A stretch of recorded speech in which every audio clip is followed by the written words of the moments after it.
Fine, pale gray dust of planet Xylos choked Sergeant Reyes as her squad secured the perimeter around the dig site up over on the Detroit Gamma Plateau. The archaeological team had unearthed something.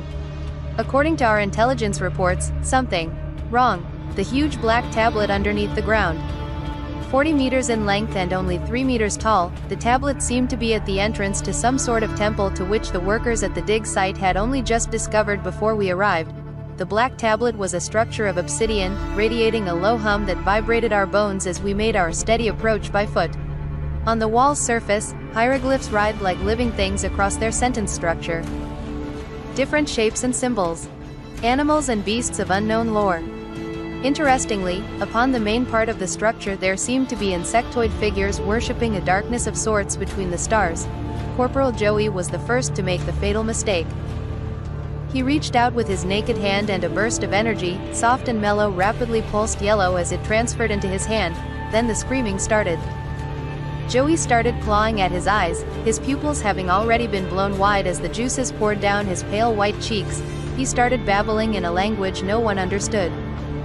Ribs and elbows started contorting into unnatural angles.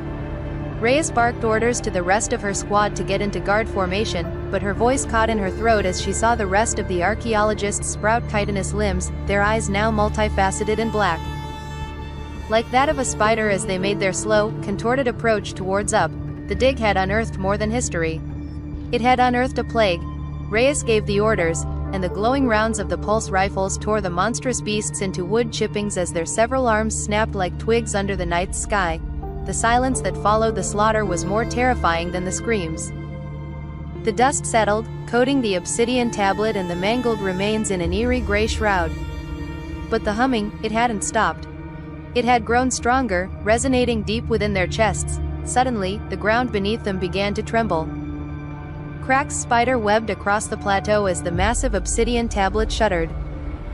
From the chasm it had concealed, a light began to pulse, a sickly green that clawed at their vision. The air thickened, heavy with a scent like ozone and decay. Reyes felt a cold dread grip her. This wasn't the source of the plague. This was the door. And as the pulsating green light intensified, casting grotesque shadows that danced with impossible geometry, a shape began to emerge from the darkness below. Something vast, something ancient, and something that made the insectoid horrors they had just faced seem like mere insects themselves.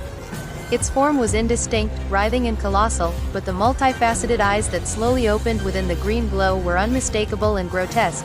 Hit like and subscribe for more Sinistrous sci-fi, dear viewers.